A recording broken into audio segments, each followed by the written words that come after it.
What's up, peeps? Julian Williams here at The Distance. Got a video for you guys. It's a prediction for the upcoming IBF Junior Middleweight Championship bout between Cory Spinks and Cornelius K9 Bundrage. Bout takes place on June the 30th on Showtime. Puts together the challenger and former IBF light middleweight and former undisputed welterweight champion Cory Spinks against the current IBF light middleweight champion Cornelius Bundrage. So pretty much, I remember I did a prediction 2 years ago on this fight. And I predicted Cory Spinks to go in and outbox K9 Bundrage. And the bout ended in, I want to say a 5th round knockout in favor of Bundrage. But pretty much, when you look at the fight, Spinks at the time was not all that active, while Bundrage, on the other hand, had been active and had been, had a new trainer in his corner in Emmanuel Stewart. So pretty much, I just think that, because I know that at the time there was so much news about Cory Spinks just being not focused on the fight, him being like 205 pounds, walking, at a high weight and stuff. And, hopefully in this fight, Spinks is a lot more focused. Personally, over the last few years, I want to say around 2004, 2005, Spinks was one of my favorite fighters. He wasn't, the most exciting fighter, but he was smart. He's a slick southpaw. He, moved very well around the ring. Didn't throw too many punches, and gave every opponent that he faced a difficult time. Quick hands, and countered very well. And I think in this fight, Cory Spinks needs to go back to the drawing board and go back to the basics of what he did when he was younger. But now he's about 34, 35 years old, so those legs aren't as crisp as they were like in 2006. And being that he was inactive for so long, and being an older fighter, if you look at the fight against Karmazin, he seemed to have a lot of energy.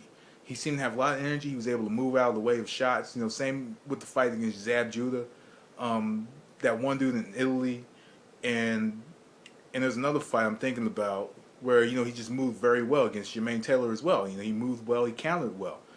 But by the time he fought DeAndre Lattimore, which is the last fight I saw him in, back in 2009. By the time he fought DeAndre Lattimore, it was pretty much, you could tell that inactivity, being that he was fighting once a year because he had a fight with Verno Phillips in 2008. But never saw that fight, but I heard it was a close fight. But when he fought DeAndre Lattimore, he was inactive. He was walking at 180. He was, going down, and struggling to make that weight, and you could tell he was 30 years old at the time. He was having a little bit of trouble with Lattimore, getting out of the way of punches and getting out and evading shots. And he just looked like he aged in that fight. And Lattimore is somewhat, to me, I think, a limited fighter. He is a big, strong fighter, but he's a fighter that I think Cory Spinks would have, if it was in 2006, I think Spinks would have had an easier time with Lattimore than he did in 2009, being that inactivity getting to him. But in this fight, like I said, Cory Spinks has to go back to the basics. Definitely in this fight, he has to slip that jab and slip a lot of the shots that K9 throws. He has to slip the jab and also look for the counter right hook that he throws very well as he slips jabs.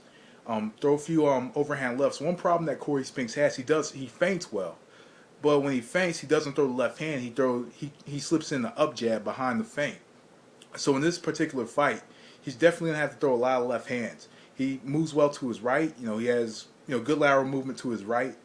He has to definitely duck the right hand of K9 and come over it with the left hand. He throws a very good overhand left.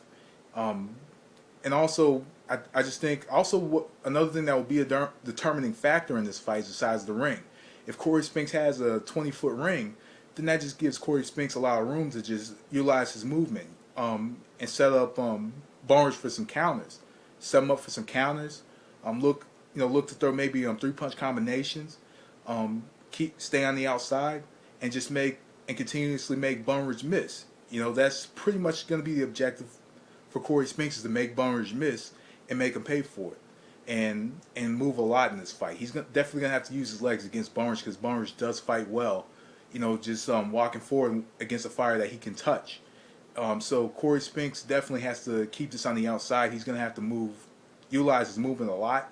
He's going to have to slip the jab, catch Bundrage with a few left hands. He's going to have to feint a hell of a lot in this one, and make Bundrage commit to it and smack him with the left hand. On the other hand, you have Cornelius Bundrage, fighter has a lot of heart.